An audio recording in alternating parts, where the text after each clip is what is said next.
See and see good. This halo attached to my head. Look and look good, for I have been blessed. Feel and feel good, my heritage pulsing through every root to produce me the sweet, colourful and thirst-quenching fruit. Know and know good, the challenges I face amongst my own, the nappiness, the broken combs, the sore arms, the golden packages that promise to make my hair long, straight and easy.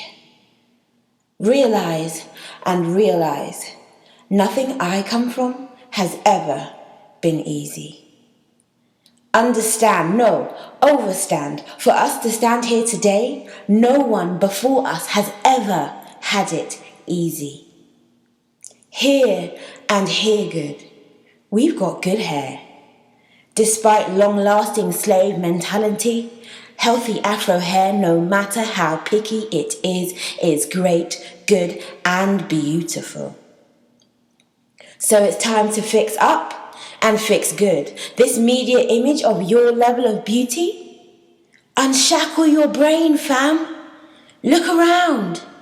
Look in the office blocks, the charts, the schools, the youth clubs, the places of worship, the most powerful country in the world. Look into your hand. You hold the key. So know and know good. The secret they tried to keep, the secret they tried not to teach, the password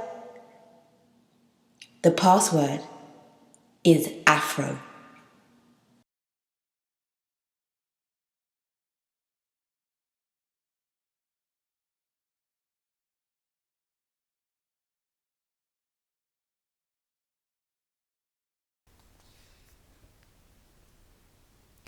To be a woman is to open my arms and embrace. It is to be fully clothed in wisdom and vulnerable in love. It is a white skirt tickling my legs as my bicycle dances through the city. It is petite yellow flowers vining up a cliff.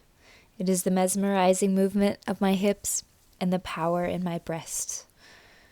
I love and respect my body. I sing to my many flaws, inhibiting the implantation of bought perfection from tucking away the journeys I've traveled. In public, I flaunt my smile.